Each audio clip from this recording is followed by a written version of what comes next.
ഇന്നത്തെ വീഡിയോയിൽ നമ്മൾ പറയാൻ പോകുന്നത് ന്യൂറോളജി ടോപ്പിക്സ് ഒന്നും അല്ല. ഇന്നത്തെ വീഡിയോയിൽ ഒരു ബുക്കിന്റെ റിവ്യൂ ആണ് പറയാൻ പോകുന്നത്. ബുക്കിന്റെ പേര് ആരണ്യകാണ്ഡം എന്നാണ്. ഇത് ഡോക്ടർ പ്രഷോവ് എഴുതിയിട്ടുള്ള ബുക്കാണ്.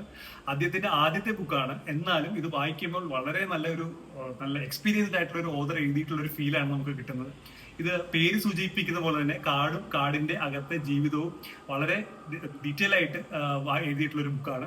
നമ്മൾ പലപ്പോഴും അറിയാം, ചില ബുക്കുകളൊക്കെ വായിക്കുമ്പോൾ നമുക്ക് സിനിമ കാണുന്ന ഒരു ഫീൽ കിട്ടും. ഉദാഹരണത്തിന് നമ്മുടെ റാം കെയർ ഓഫ് ആനന്ദിയൊക്കെ വായിക്കുമ്പോൾ നമുക്ക് ഓരോ സീനും നമുക്ക് പിക്ചറൈസ് ചെയ്യാൻ പറ്റും. അതേപോലെ ഒരു സിനിമ കാണുന്ന പോലെ വായിക്കാൻ പറ്റിയ ഒരു ബുക്കാണ് ആരണ്യകാണ്ഡം. നമുക്ക് ഒട്ടും മുഷിപ്പ് തോന്നാതെ ഒറ്റ സ്ട്രെച്ചിൽ തന്നെ വായിച്ചു തീർക്കാൻ പറ്റുന്ന ഒരു ബുക്കാണ്.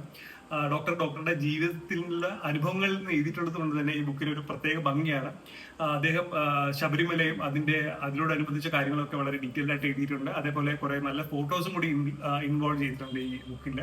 അപ്പോൾ വായിക്കാൻ ഇഷ്ടമുള്ള ആൾക്കാരാണെങ്കിലും അധികം ഒന്നും വായിക്കാത്ത ആൾക്കാരാണെങ്കിലും ഇത് വായിക്കാൻ പറ്റിയ ഒരു ബുക്കാണ്. കാരണം വളരെ സിമ്പിൾ ലാംഗ്വേജിലാണ് അദ്ദേഹം ഈ ബുക്ക് എഴുതിയിട്ടുള്ളത്.